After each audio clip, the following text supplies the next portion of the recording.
Bonjour à tous, j'espère que vous allez bien. Je viens dans cette nouvelle vidéo pour vous parler d'un conseil qu'on me donne à chaque fois par mon apôtre.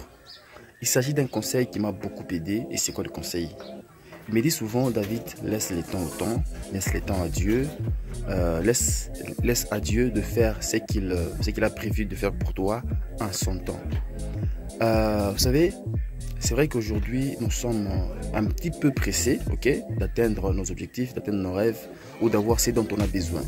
Mais la façon dont Dieu voit les choses, la façon dont Dieu planifie les choses n'est pas la même que pour nous. Et pour être à l'aise et sûr de pouvoir vivre la main de Dieu dans sa vie, je pense qu'il sera beaucoup mieux de pouvoir attendre que le temps de Dieu arrive dans votre vie. Je suis parti pour la première fois dans mon apôtre en 2016. J'avais un long problème. Je lui ai raconté le problème. Il a écouté.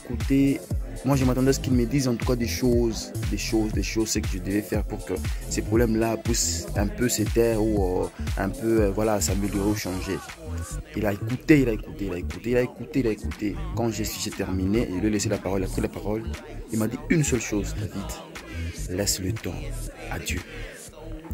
Quand le temps de Dieu va arriver, tu n'auras plus à forcer. Franchement, j'étais un tout petit peu découragé, puisque les problèmes m'angoissaient, mais ça volait mon bonheur tout consort. Mais quand il m'a répondu en disant laisse le temps au temps, laisse le temps à Dieu, eh bien, je me suis dit, d'accord. Je suis rentré juste comme ça avec deux cœurs. Quand je suis rentré, j'ai fait que travailler quand même. J'ai travaillé sur moi, jusqu'à ce que je suis encore reparti après des années pour le voir, le féliciter, le dire: papa, franchement, ce que vous m'avez dit là, je suis en train de le vivre. Franchement, le temps de Dieu est arrivé et je suis en train de voir comment les choses sont en train de changer de soi. Donc, il y a donc 4 ans après, c'était en 2020, 4 ans après, j'ai vu cela, j'ai vécu la main de Dieu. Donc, j'étais encore avec lui récemment, il y a une semaine, j'étais encore en tête à tête avec lui. J'ai parlé pendant plus d'une heure avec lui. Donc, on vous parlait avec l'apôtre de Dieu. On parlait encore sur une autre chose, sur un autre truc. Il a encore dit la même chose, qu'il faut laisser le temps au temps. Donc, bien aimé dans le Seigneur, vous qui me suivez, n'ayez pas l'esprit de forcer les choses. Ne soyez pas comme ça, comme les gens qui ignorent la présence de Dieu dans leur vie, les gens qui forcent. Il ne faut pas être de cette catégorie de personnes-là. Il ne faut pas forcer les choses dans votre vie. Travaillez quand même, mais mettez en tête que Dieu a aussi son plan. La façon dont Dieu voit les choses, ce n'est pas la façon que l'homme voit. Ok? Ce n'est pas la façon que l'homme est en train d'aspirer. Ok?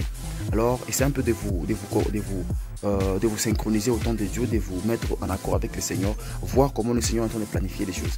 Et si Dieu vous révèle justement le plan qu'il a déjà prévu pour toi, je doute fort que tu seras encore pressé ou tu seras encore en doute du Seigneur.